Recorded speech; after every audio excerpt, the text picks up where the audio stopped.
कहानी की शुरुआत में नौरा नाम की एक लड़की को दिखाया जाता है जो अपने पिता के साथ माउंटेन क्लाइंबिंग कर रही होती है।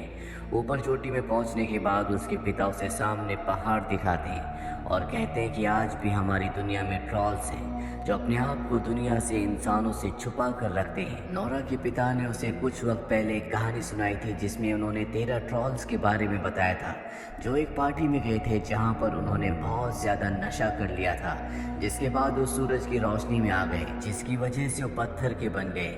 नौरा के पिता नौरा को कहते हैं कि सामने पहाड़ में आज भी ट्रॉल्स हैं।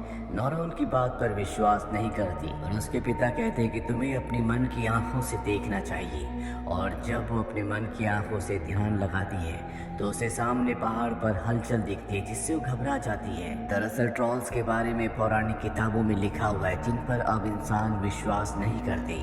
कई साल बीत जाते हैं और हमें एक टनल दिखाई जाती है जहां पर कुछ वर्कर्स काम कर रहे होते हैं। वो टनल को आगे बढ़ाने के लिए वहां पर एक ब्लास्ट करते हैं जिसके बाद सब के सब अंदर जाते हैं और तभी उनकी तरफ कोई बढ़ता है जिससे सब के सब डर कर वहाँ से भाग जाते हैं। अब जो मिलिट्री कमांडर होते हैं वो इस पूरे के पूरे मामले को जानना चाहते हैं, इसीलिए वो एक बहुत बड़ी मीटिंग रखते हैं जिसमें नौरा को बुलाया जाता है। नौरा अब बड़ी हो चुकी है, वो एक वैज्ञानिक है जो धरती पर पुराने जीवों की यानी कि जो पहले जीव रहा करते थे उनके बारे में स्टडी करती है। नौरा जब मीटिंग में जाती है तो वहाँ पर सब के सब आसपास के इलाके की फुटेज देखते हैं जहाँ पर टनल थी।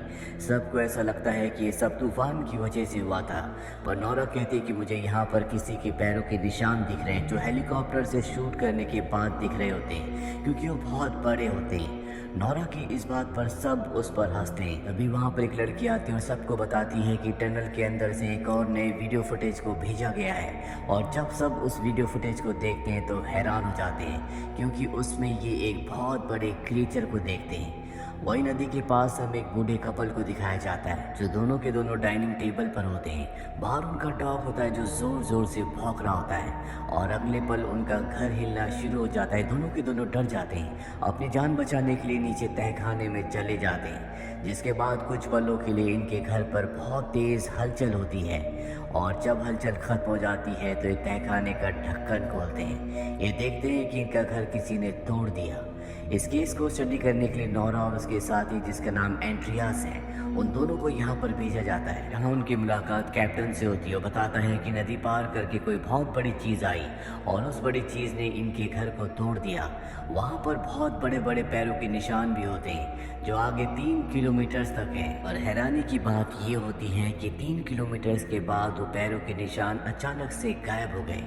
सभी जानना चाहते हैं कि अगर कोई बहुत बड़ी चीज़ यहाँ से गुजरी थी तो गई कहाँ। नौरा एंड्रियास को और कैप्टन को अपने पिता के पास ले जाती है क्योंकि उसके पिता दुनिया से अलग सोचते थे और साथ ही उन्होंने पहाड़ों के ऊपर ट्रॉल्स के ऊपर बहुत स्टडी की है। नौरा जब अपने पिता के घर जाती है तो देखती है कि आज भी उनके घर पर बहुत सारी ट्रॉल्स की फोटोज होती है जिन पर दुनिया विश्वास नहीं करती। नौरा के पिता नौरा और उसके दोनों साथियों को बताते हैं कि आज से कई साल पहले पहाड़ों से कोई चीज़ निकली थी जिसके बाद वो अचानक से गायब हो गई। गवर्नमेंट को इस बारे में पता था लेकिन उन्होंने दुनिया से इस बात को छुपाया। नौरा अपने पिता को बताती है कि आज भी पहाड़ों से कोई चीज़ निकली है और अब उसके पिता को पूरा यकीन हो चुका है कि वो चीज़ ट्रॉल के अलावा कुछ नहीं हो सकती। वो नौरा और उसके साथियों को बताते हैं कि हज़ारों साल पहले ट्रॉल्स इस दुनिया में खुलेआम रहा करते थे। जो भी इंसान उनसे बात करने की या संबंध रखने की कोशिश करता था उसे सज़ा दी जाती थी।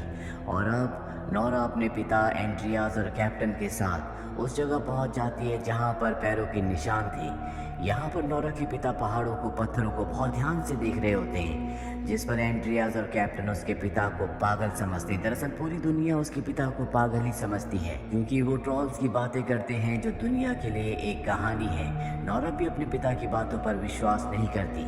नौरा अपने पिता के पास जाती है और कहती है कि यहाँ पर कुछ नहीं है और तभी अचानक आसमान में बादल आना शुरू हो जाते हैं। नौरा को अजीब सी गंध आती है और जब वो पीछे पत्थर को देखती है तो उसकी एक आंख खुलती है। दरअसल ये एक ट्रॉल होता है जो अब इन चारों के सामने खड़ा हो जाता है। सारे के सारे अपनी जान बचाने के लिए हेलीकॉप्टर से वहाँ से भागते हैं। साथ ही ये उसे लाइव रिकॉर्ड करके वहाँ पर दिखाते हैं जहाँ पर मिलिट्री कैंप है जहाँ पर बड़े बड़े ऑफिसर्स हैं। और अब सबको यकीन हो चुका है कि ये एक बहुत बड़ा मिथिकल क्रिएचर है जो इस दुनिया के लिए खतरा हो सकता है। वहाँ पर नोरा पहुँच जाती है। वो कहती है कि मैं इस केस पर, इस क्रीचर के ऊपर और भी स्टडी करना चाहती हूँ, लेकिन प्राइम मिनिस्टर कहती है कि जब तक तुम इसे स्टडी करोगी तब तक दुनिया के लिए बहुत बड़ा खतरा बन जाएगा। तुम्हारा काम खत्म हो चुका है और अब मिलिट्री अपना काम करेगी, यानी कि ये उस ट्रोल को मारना चाहते हैं। यहाँ पर कैप्टन अपनी टीम के साथ वहाँ पर जाने की तैयारी कर रहा होता है। नोरा कहती कि हम भी तुम्हारे साथ जाना चाहते हैं। हालांकि कैप्टन को इस बात की इजाज़त नहीं होती, लेकिन फिर भी वो नोरा को, उसके पिता को और एंड्रियास को अपने साथ ले जाता है। ये उस जगह घात लगाकर बैठ जाते हैं जहाँ पर अब कुछ ही पलों में ट्रॉल आने वाला है और अगले पल इनके सामने विशाल ट्रॉल होता है। इसके ऊपर कई हमले किए जाते हैं, जिससे ट्रॉल को बहुत गुस्सा आ जाता है। वो इनके ऊपर हमला करना शुरू कर देता है, जिससे काफ़ी सारे सोल्जर्स मारे जाते हैं और अब सब अपनी जान बचाने के लिए भागने लगते हैं। लेकिन तभी नोरा के पिता ट्रॉल के सामने आ जाते हैं। वो उससे कहते हैं कि तुम शांत हो जाओ, तुम पर कोई भी हमला नहीं करेगा। ये सुनने के बाद ट्रॉल शांत हो जाता है। दरअसल वो इंसानों की भाषा को समझता है और अब इससे पहले कि नोरा के पिता कुछ और कहते, वहाँ से कुछ सोल्जर उसके ऊपर एक बार फिर से हमला कर देते हैं, जिससे वो उनके टैंक को अपने पैरों के तले कुचल देता है और साथ ही वो नोरा के पिता के ऊपर भी हमला करता है, जिससे नोरा के पिता दूर जाकर गिरते हैं। ट्रॉल को देखकर लगता है कि उसकी आंखों में, उसके मन में दुख है। ट्रॉल वहाँ से चला जाता है। नोरा अपने पिता के पास जाती है। उसके पिता अपनी जिंदगी की आखिरी सांसें ले रहे होते हैं। मरने से पहले वो अपनी बेटी को कहते हैं रॉयल पैलेस और घर। इसके बाद उनकी मृत्यु हो जाती है। नोरा अपने पिता की मृत्यु से टूट जाती है। बचपन में उसकी मॉम की मृत्यु हो गई थी और अब उसका इस दुनिया में कोई भी नहीं है। उसके पिता के पास बहुत सारे नोट्स होते हैं जो कि ट्रॉल्स के ऊपर होते हैं और जब नोरा उन्हें स्टडी करती है तो उसे पता चलता है कि ट्रॉल्स को चर्च की घंटियां बिल्कुल पसंद नहीं थी, इसीलिए वो चर्च के ऊपर पहले हमला किया करते थे। नोरा अब कमांडर से बात करती है और कहती है कि हमें उस ट्रोल के ऊपर बमबारी करने की ज़रूरत नहीं है। मेरे पास एक दूसरा आइडिया है जिससे हम उसे काबू में कर सकते हैं। नोरा को मौका दे दिया जाता है, जिसके बाद वो हेलीकॉप्टर्स पर चर्च की घंटियां लगाती है। तो हेलीकॉप्टर्स ट्रॉल के चारों तरफ घुमाए जाते हैं। घंटियों की आवाज़ से वो बेकाबू होना शुरू हो जाता है। वो हेलीकॉप्टर्स के ऊपर हमला कर देता है और इस हमले में एक बच्चे की जान जाने वाली होती है। लेकिन हैरानी की बात ये होती है कि ट्रॉल उस बच्चे को बचा लेता है। पूरी दुनिया ये देखकर हैरान होती है और तभी ट्रॉल उस हेलीकॉप्टर को देखता है जिसके अंदर नोरा होती है। वो उसे देखकर वहाँ से चला जाता है। क्योंकि अब नोरा अपने काम में फेल हो चुकी है, इसीलिए उसे इस प्रोजेक्ट से, इस मिशन से निकाल दिया जाता है और तय किया जाता है कि उस ट्रॉल के ऊपर बड़ी बड़ी मिसाइल्स फेंकी जाएंगी, जिस वजह से पूरे शहर को खाली करवाया जाता है। नोरा को कुछ समझ नहीं आता कि उसे क्या करना चाहिए। तभी उसे अपने पिता के आखिरी शब्द याद आते हैं जिसमें उन्होंने कहा था रॉयल पैलेस। वो समझ जाती है कि हो न हो ट्रॉल वहीं जाएगा, इसीलिए वो अपने साथी एंड्रियास के साथ किंग पैलेस पहुंच जाती है, जहां पर उसे किंग का चीफ मिनिस्टर मिलता है। वो बताती है कि हो सकता है कि ट्रॉल यहां पर हमला करे और अगर वो ऐसा करता है तो इसकी कोई ना कोई बड़ी वजह होगी।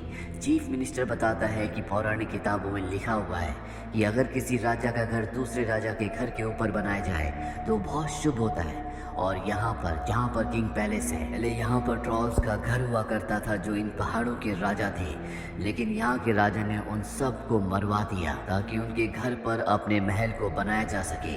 लेकिन एक ट्रॉल के बच्चे को जिंदा छोड़ दिया गया, जिसे यहाँ से बहुत दूर पहाड़ों में अंधेरों में भेज दिया गया। और अब जो ट्रॉल वापस लौट कर आया है, शायद ये वही बच्चा है जो कई 100 सालों के बाद नींद से जागा है और अब वो अपने घर वापस आना चाहता है। इसके बाद चीफ मिनिस्टर इन सब को एक खुफिया जगह ले जाता है जहाँ पर बहुत बड़े बड़े स्केलेटन्स होते हैं और ये उन्हीं ट्रॉल्स के होते हैं जिन्हें कई 100 साल पहले मार दिया गया था।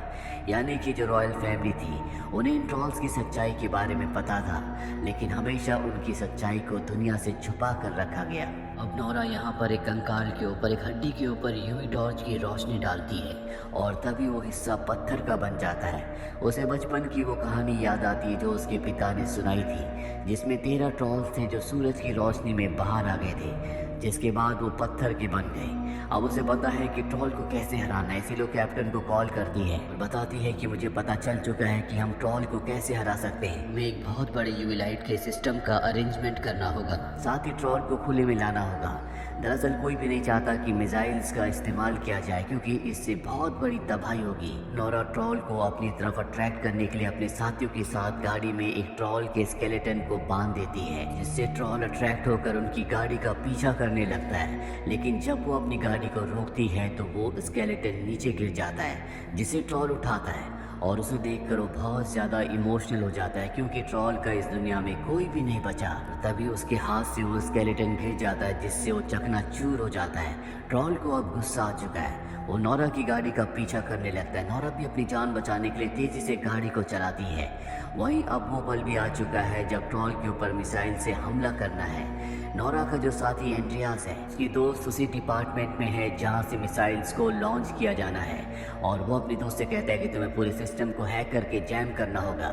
उसकी दोस्त वैसा ही करती है और जब मिसाइल्स का बटन दबाया जाता है तो वो एक्टिवेट नहीं होती। नोरा को दिखाया जाता है जो एंड्रियास के साथ गाड़ी में ट्रॉल से भाग रही होती है, लेकिन अब ये उस जगह पहुंच चुके हैं जहां पर कैप्टन बहुत सारी गाड़ियों में यूवी लाइट मशीन्स के साथ ट्रॉल का इंतजार कर रहा है। ट्रॉल उनकी गाड़ी पर हमला करता है, लेकिन नोरा और एंड्रियास गाड़ी से कूदकर अपनी जान बचा लेते हैं। वहीं मिलिट्री ऑफिसर्स को पता चल जाता है कि यहाँ पर एंड्रियास की दोस्त है जिसने सिस्टम को हैक किया है।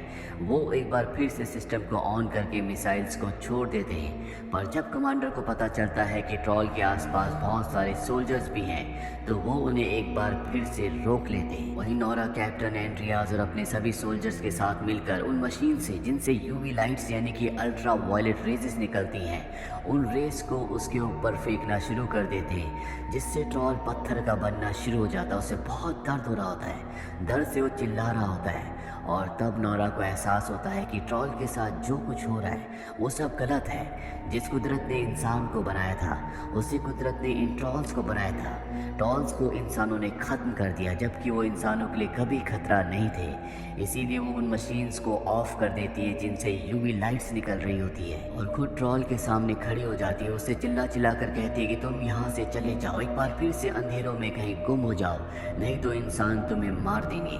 ट्रॉल उसकी बात समझ रहा होता है, पर इससे पहले कि वो ऐसा करता सूरज निकलना शुरू हो जाता है, जिससे उसकी जो रेज होती है, जो अल्ट्रा वायलेट रेज है जो कि उनके लिए बहुत ही हानिकारक है, वो उस पर पड़ती है। ट्रॉल पत्थर का बनकर वहीं पर गिर जाता है और इस तरह से ट्रॉल का खात्मा हो जाता है। नोरा के पास प्राइम मिनिस्टर आती है और कहती है कि तुम्हारे पिता की जितनी भी कहानियाँ थी वो सब की सब सच थी, लेकिन यहाँ पर नोरा को और उसके साथी एंड्रियास को ट्रॉल की मौत से बहुत दुख होता है। हालांकि एंड्रियास हमेशा से गवर्नमेंट के लिए काम करता था, लेकिन अब वो अपनी नौकरी छोड़ देता है क्योंकि उसे एक राइटर बनना था और वो यहाँ से नोरा के साथ निकल जाता है। वो नोरा से पूछता है क्या इस दुनिया में ऐसे और भी ट्रॉल हो सकते हैं। वो कहती है कि नॉर्वे की पहाड़ियों में हमें ऐसे ट्रॉल मिल सकते हैं और इसके बाद ये दोनों के दोनों नॉर्वे की पहाड़ियों की तरफ निकल पड़ते हैं। इसी के साथ ये फिल्म, ये कहानी जिसका नाम ट्रॉल्स है, यहीं पर ख़त्म हो जाती है। उम्मीद करते हैं कि ये कहानी आपको पसंद आई हो।